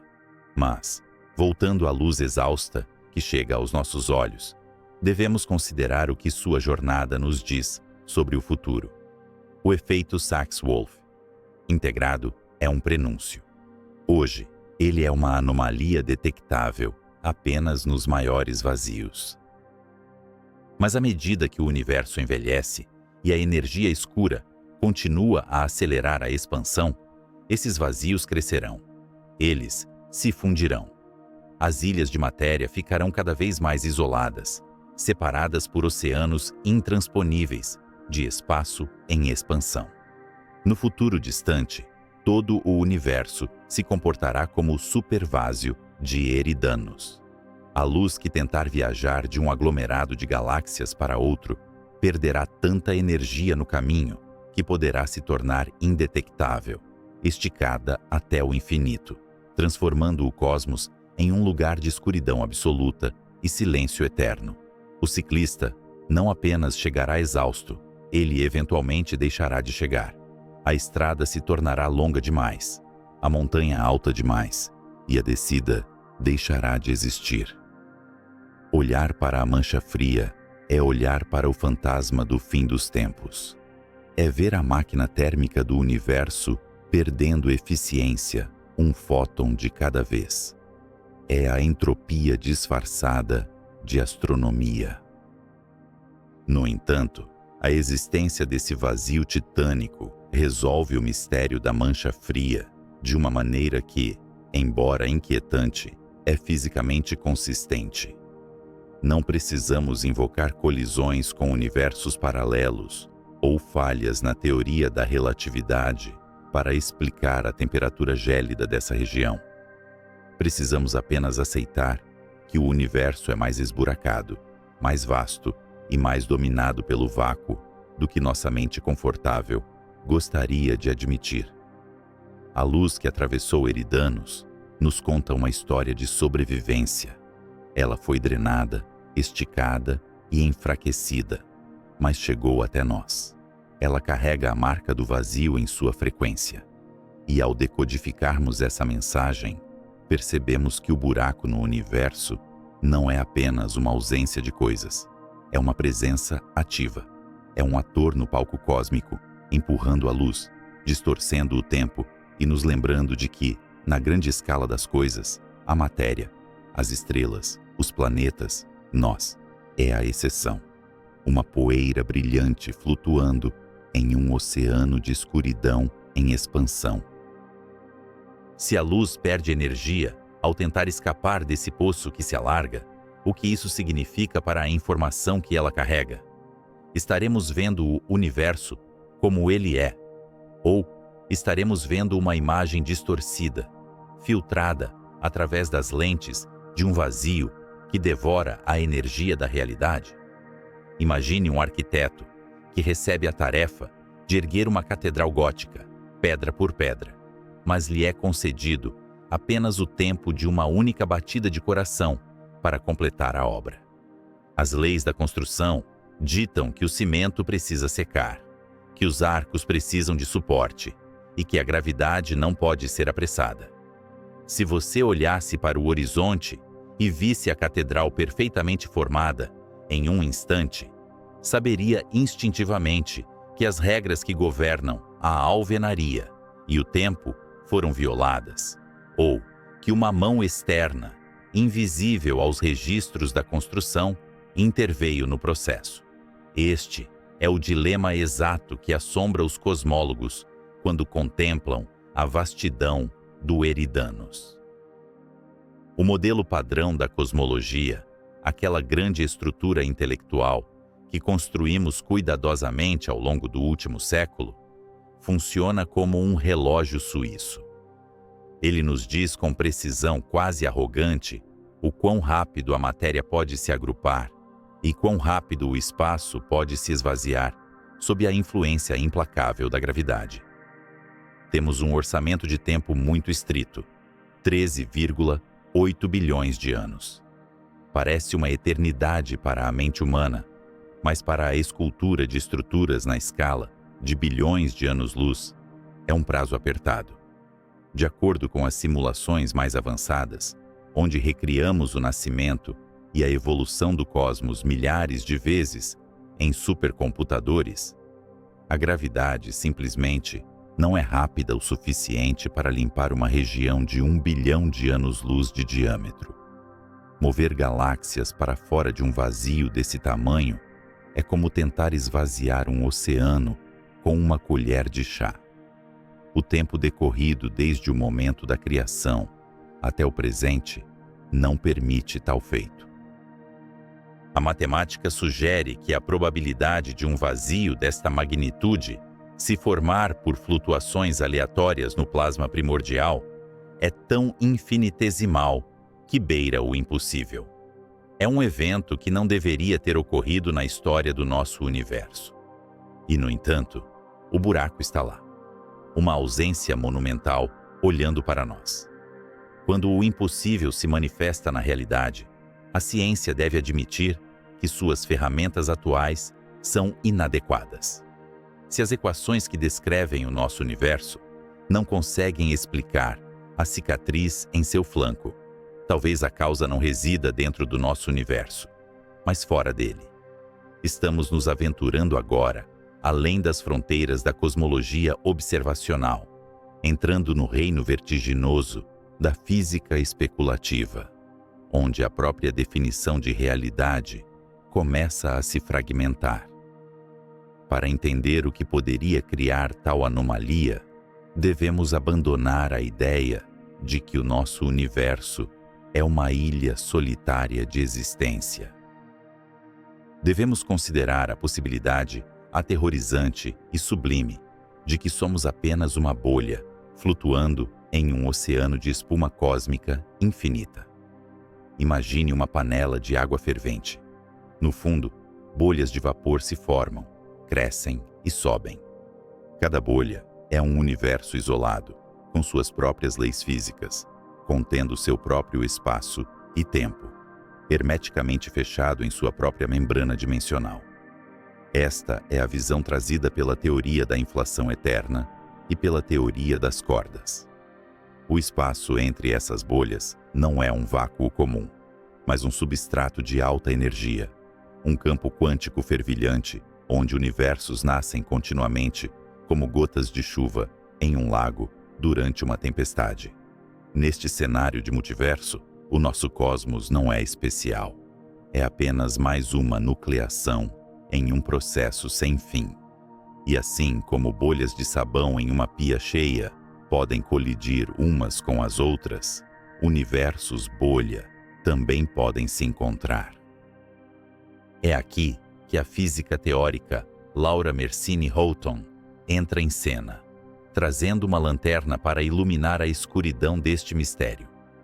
Enquanto a maioria dos astrônomos tentava forçar o supervazio a caber dentro das regras convencionais, Mersini Houghton ousou olhar para a anomalia não como uma falha aleatória, mas como uma assinatura de um evento cataclísmico. Ela propôs que a mancha fria e o vazio associado a ela não são meramente um espaço onde a matéria esqueceu de se aglomerar. Eles são um hematoma.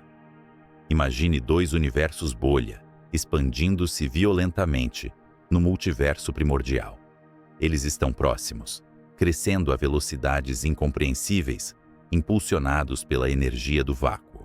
Inevitavelmente, suas peles, as fronteiras do espaço-tempo que definem seus limites, se tocam. Não é uma fusão suave, é uma colisão de titãs cósmicos. A energia liberada nesse beijo violento reverbera através da estrutura de ambos os universos. Quando essas membranas colidem, elas trocam energia e matéria antes de ricochetearem ou se afastarem. Para um observador dentro de um desses universos, o evento deixaria uma marca indelével, uma impressão digital do vizinho intruso. Mersini Houghton calculou que tal colisão afastaria a matéria da região do impacto e deixaria uma área com temperatura ligeiramente mais baixa e densidade reduzida. O resultado seria uma mancha circular no céu, um vasto deserto cósmico, onde a luz e a matéria foram expulsas pela força bruta de outro cosmos colidindo com o nosso. Esta teoria transforma o supervásio de um erro estatístico embaraçoso em uma das descobertas mais profundas da história humana. Se a mancha fria é de fato o local de uma colisão cósmica, então não estamos apenas olhando para um espaço vazio.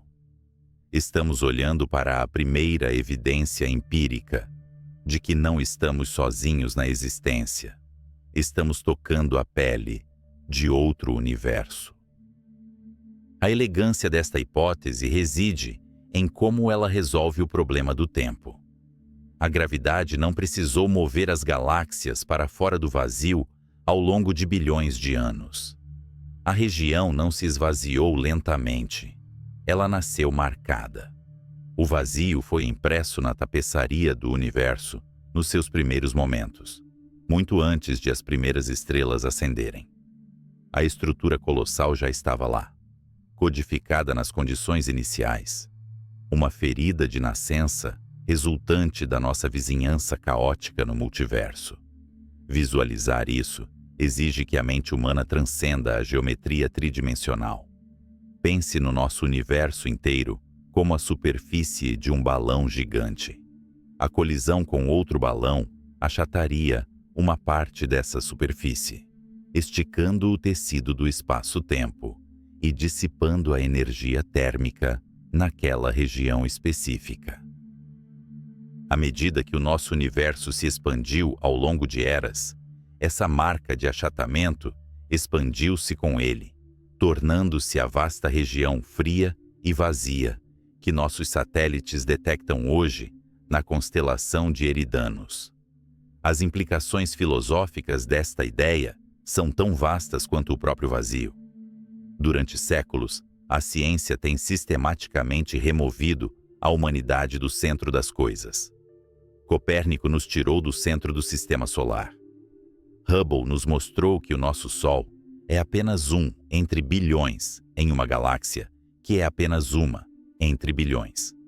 Agora, a teoria do multiverso ameaça rebaixar o nosso próprio universo de a totalidade da existência para apenas um átomo em um corpo infinito. Mas há uma beleza terrível nessa insignificância. Significa que a realidade é muito mais rica e complexa do que nossas equações lineares poderiam prever. Significa que as leis da física que consideramos absolutas podem ser apenas estatutos locais, válidos apenas dentro da nossa bolha, enquanto lá fora, além da cicatriz fria de Eridanos, outras físicas, outras constantes e outras formas de matéria dançam em universos cujas naturezas nem sequer podemos sonhar. No entanto, a ciência não se satisfaz apenas com a beleza das ideias. Ela exige provas. A hipótese da colisão de bolhas faz previsões específicas. Se fomos atingidos por outro universo, a mancha fria não deveria ser a única anomalia. Deveria haver um padrão específico na polarização da luz antiga que permeia o cosmos, uma assinatura sutil, deixada pelas ondas gravitacionais geradas no impacto. Os telescópios e detectores modernos estão agora vasculhando o céu em busca desses sussurros finais, tentando distinguir entre o silêncio do acaso e o eco de um acidente interuniversal. Estamos diante de um precipício intelectual. De um lado, temos o conforto do modelo padrão, que luta para explicar este buraco impossível. Do outro, temos o abismo vertiginoso do multiverso, que explica o buraco perfeitamente, mas ao custo de tudo o que pensávamos saber sobre a singularidade da nossa existência. O supervazio de Eridanos deixa de ser apenas uma curiosidade astronômica para se tornar um portal. Ele é como uma janela em uma sala escura que, de repente, se abre para revelar que a casa é muito maior do que os habitantes imaginavam. Talvez estejamos vendo, através dessa falha na distribuição das galáxias, a sombra de algo colossal passando pelo lado de fora da nossa realidade. Se Laura Mersini Houghton estiver correta, a maior estrutura observável no nosso universo não é feita de matéria, mas de história. É um monumento à violência da criação, um lembrete de que o nosso Big Bang pode não ter sido o começo de tudo, mas apenas um som em uma sinfonia muito mais vasta e barulhenta. Enquanto os teóricos debatem e os dados são processados, o vazio permanece lá, frio e silencioso. Ele desafia nossa compreensão de tempo e causalidade. Ele nos força a perguntar se as fronteiras do nosso mapa cósmico são realmente o fim do território ou apenas o começo de um oceano muito mais profundo e estranho. E se fomos tocados uma vez por outro universo, o que impede que sejamos tocados novamente? A cicatriz no céu nos diz que a pele do nosso universo é permeável, vulnerável e, acima de tudo, parte de um organismo maior. Mas se aceitarmos que este buraco é a impressão digital de um vizinho cósmico, somos forçados a enfrentar a próxima pergunta inevitável, uma que faz tremer até os mais estoicos físicos.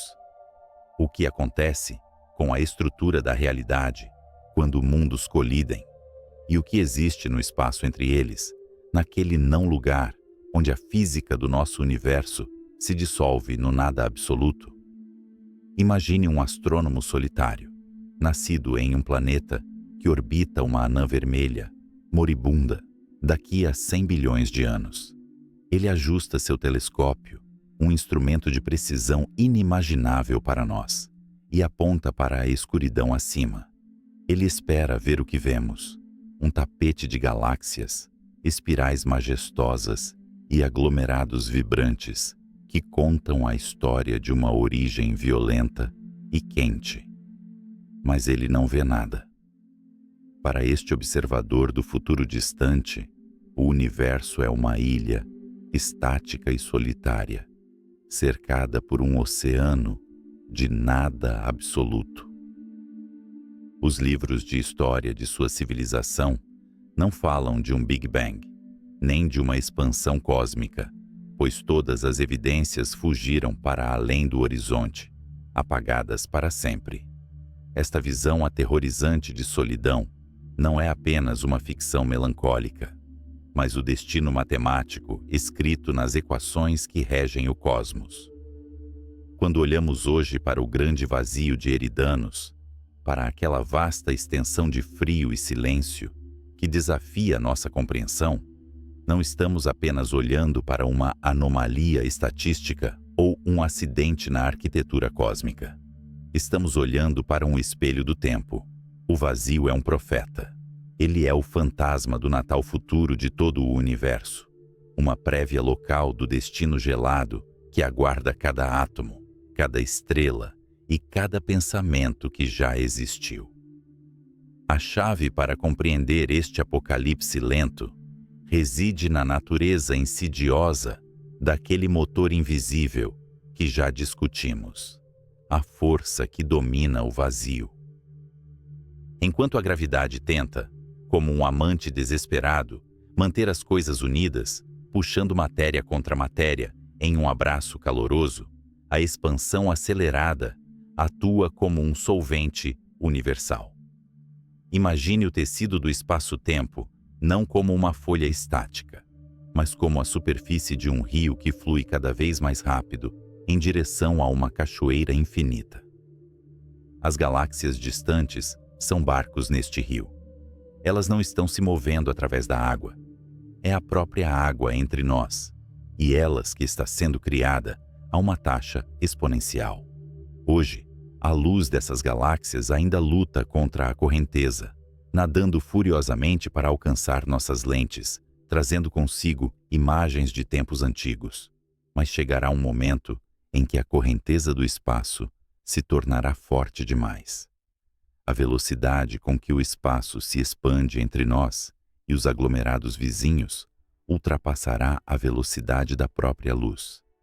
É um horizonte de eventos cósmico, não de um buraco negro, mas de uma barreira de causalidade que se fecha sobre nós. Quando isso acontecer, a luz emitida por essas civilizações distantes tentará nos alcançar, mas o espaço à sua frente se alongará mais rápido do que os fótons conseguem viajar. É como um corredor que corre em uma esteira que acelera infinitamente. Por mais rápido que ele corra, o destino se afasta.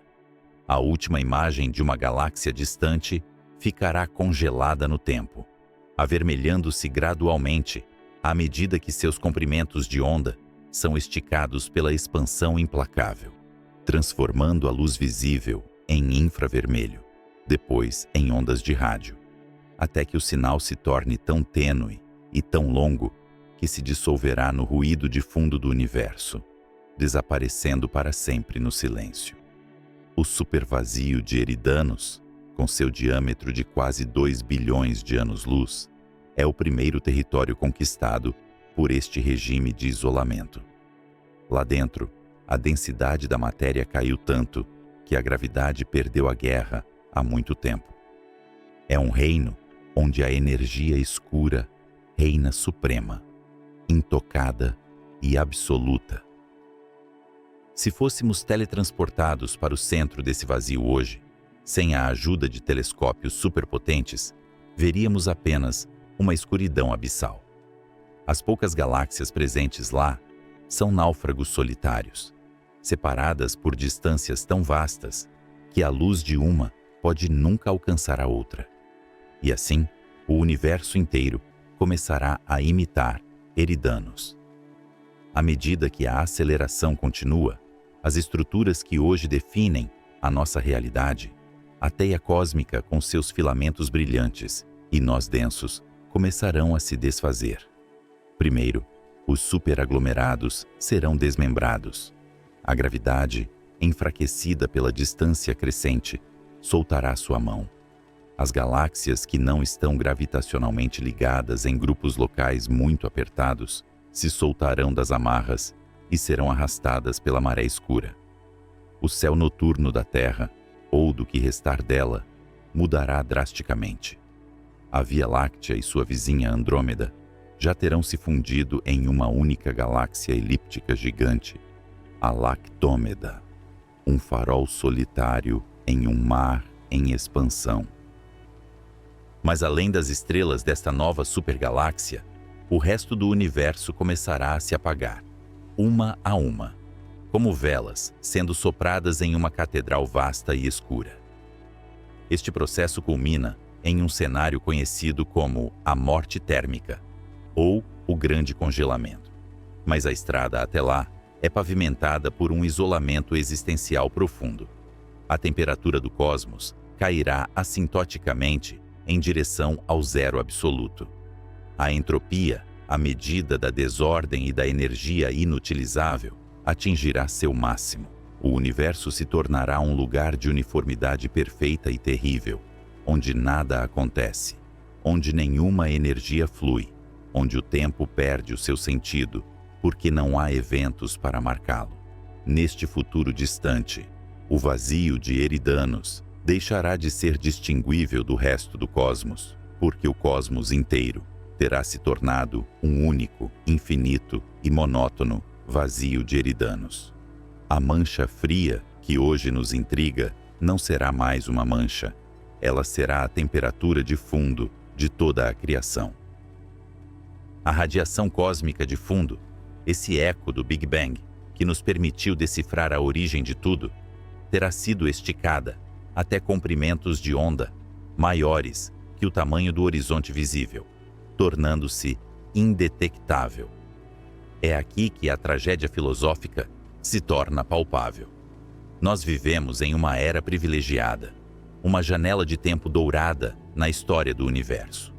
Estamos posicionados precisamente no momento em que a expansão revelou a estrutura do cosmos, mas ainda não a destruiu. Podemos ver o passado e prever o futuro.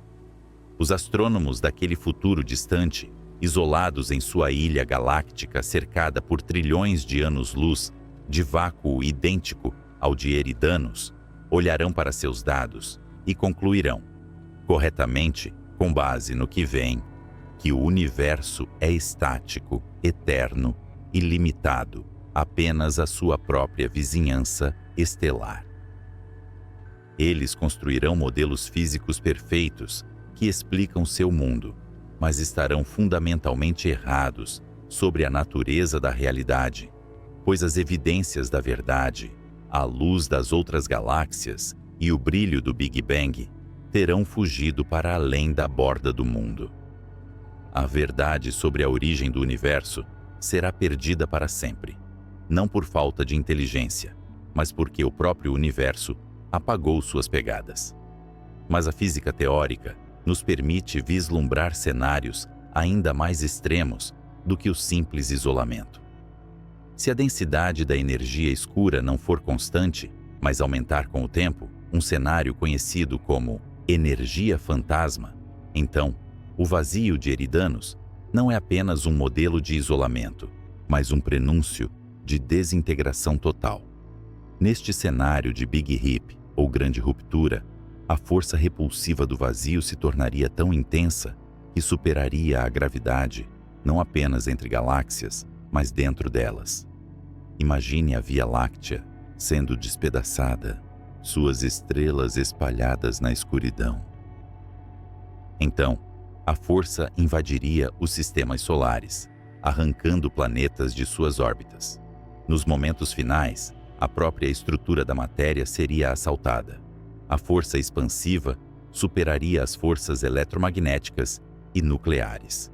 Átomos seriam rasgados, elétrons arrancados de seus núcleos, e no último instante, o próprio tecido do espaço-tempo seria dilacerado, encerrando a história da física como a conhecemos. Contudo, mesmo no cenário mais conservador da morte térmica, o vazio de Eridanos permanece como um monumento ao nada.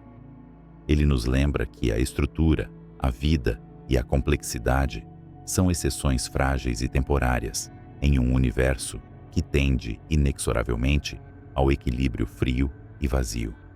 A matéria bariônica, a substância de que somos feitos, é apenas uma impureza passageira em um oceano de energia escura e vácuo quântico.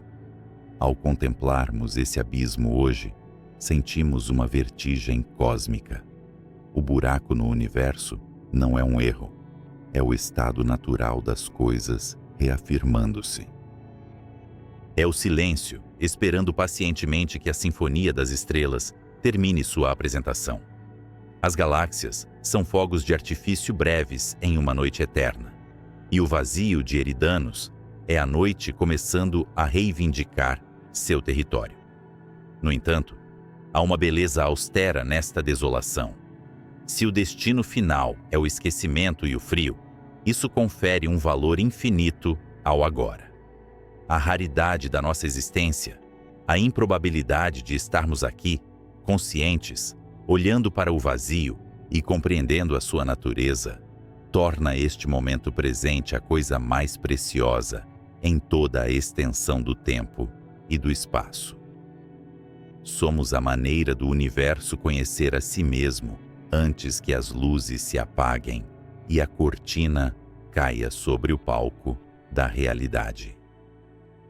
Mas será que o vazio é realmente o fim?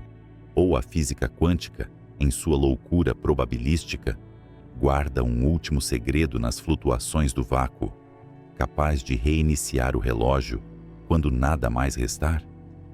Imagine um cartógrafo debruçado sobre pergaminhos de couro em uma abadia medieval iluminada apenas por velas de sebo. A pena arranha a superfície áspera, desenhando contornos de costas conhecidas e portos seguros, mas, à medida que a mão se move para o oeste, em direção ao vasto oceano inexplorado, a precisão geográfica cede lugar à imaginação e ao medo.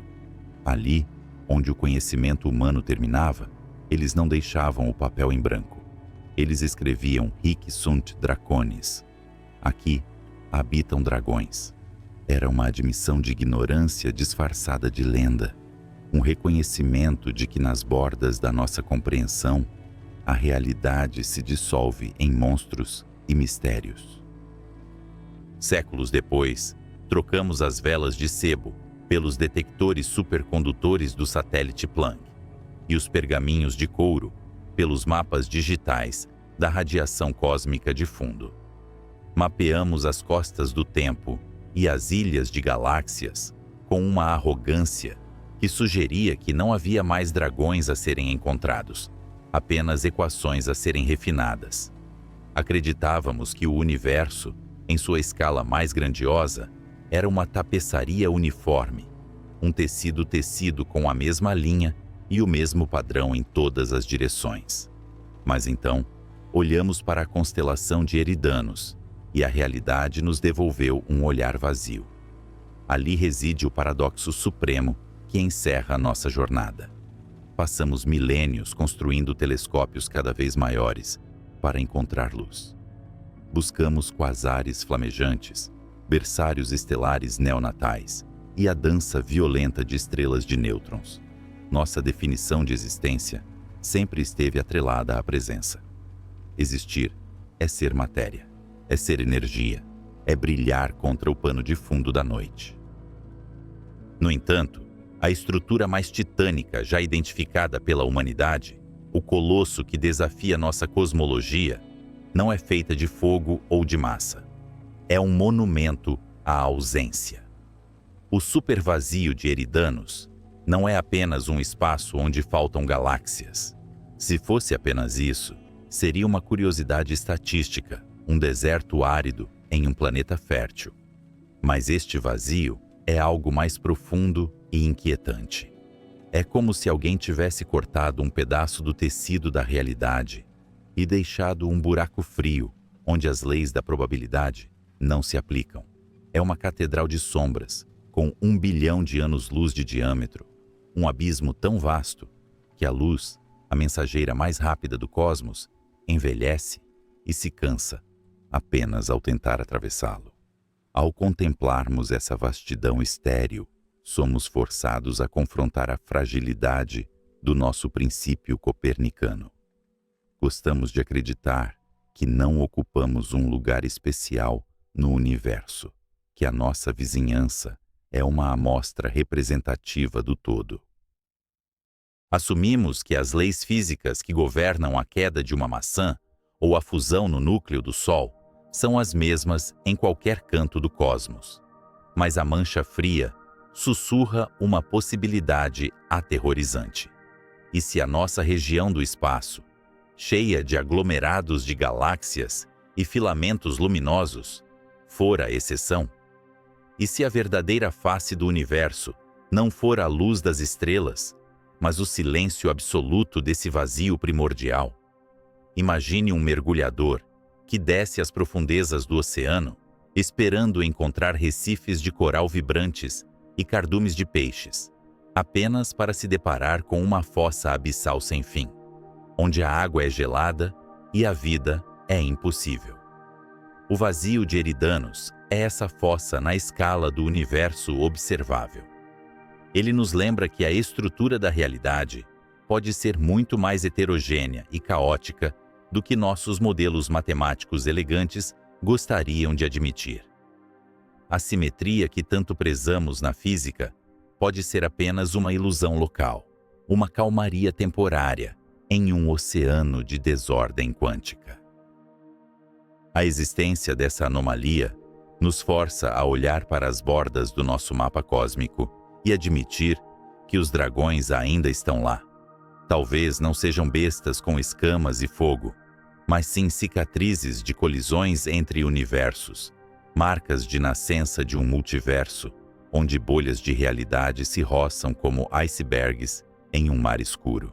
Se a teoria da colisão de Branas estiver correta, o que vemos em Eridanos não é apenas um vazio, mas uma janela suja e embaçada, através da qual vislumbramos, por um breve momento, a pele de outro universo pressionando contra o nosso. Essa perspectiva transforma o vazio de um simples espaço oco em um artefato arqueológico da criação. Ele se torna um hieróglifo gravado na pele do céu, contando uma história de violência e caos que antecede a formação das primeiras estrelas. A frieza que detectamos ali não é apenas a falta de calor, é o toque fantasmagórico de algo que está além do nosso espaço-tempo, uma brisa gelada soprando de fora da casa, que chamamos de realidade. E aqui reside a ironia final da nossa busca pelo conhecimento. Quanto mais aprendemos, mais o universo se revela estranho e incognoscível.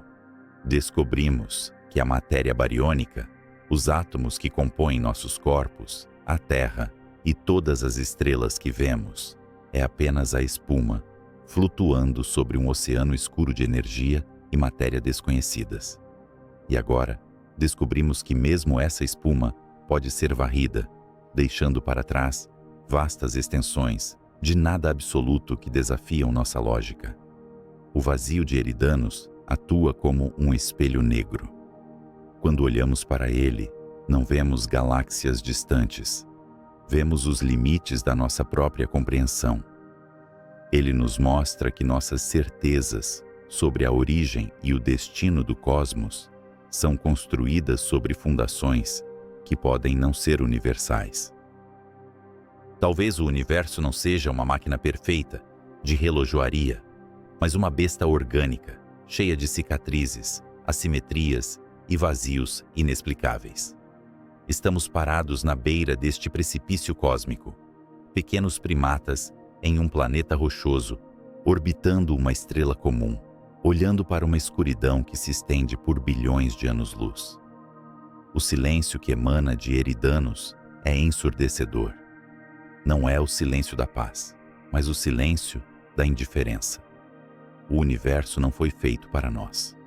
Ele não se importa com nossos mapas, nossas teorias ou nossa necessidade de ordem.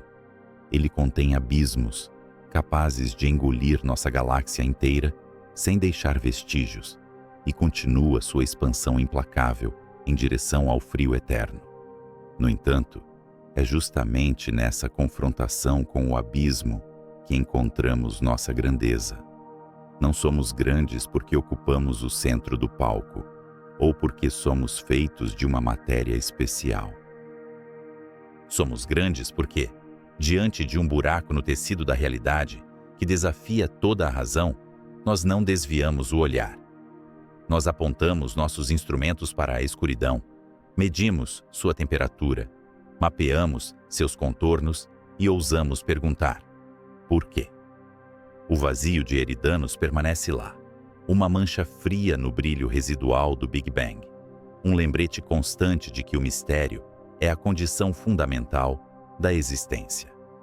Ele sugere que a história do universo não é um livro fechado, mas um manuscrito, cujas páginas mais importantes ainda estão em branco, ou talvez escritas com uma tinta que ainda não aprendemos a ver. À medida que a nossa tecnologia avança e nossos olhos artificiais penetram mais fundo na noite cósmica, é provável que encontremos mais monstros nas bordas dos mapas. Mais vazios, mais anomalias, mais violações das regras que pensávamos serem sagradas. E talvez, no final das contas, a maior descoberta não seja uma nova partícula ou uma nova força, mas a humilde aceitação de que vivemos em uma ilha de luz, cercada por um oceano de sombras impenetráveis. A ciência começou como uma tentativa de banir os dragões dos mapas, de iluminar os cantos escuros com a tocha da razão. Mas a luz da razão, ao iluminar o vazio de Eridanos, revelou algo mais vasto e mais estranho do que qualquer dragão mitológico. Revelou que o universo é vasto o suficiente para conter o impossível. E enquanto olhamos para essa cicatriz fria no céu, somos deixados com a pergunta que ecoará enquanto houver consciência para formulá-la: o que mais está escondido no escuro, esperando pacientemente que tenhamos a coragem de encontrá-lo?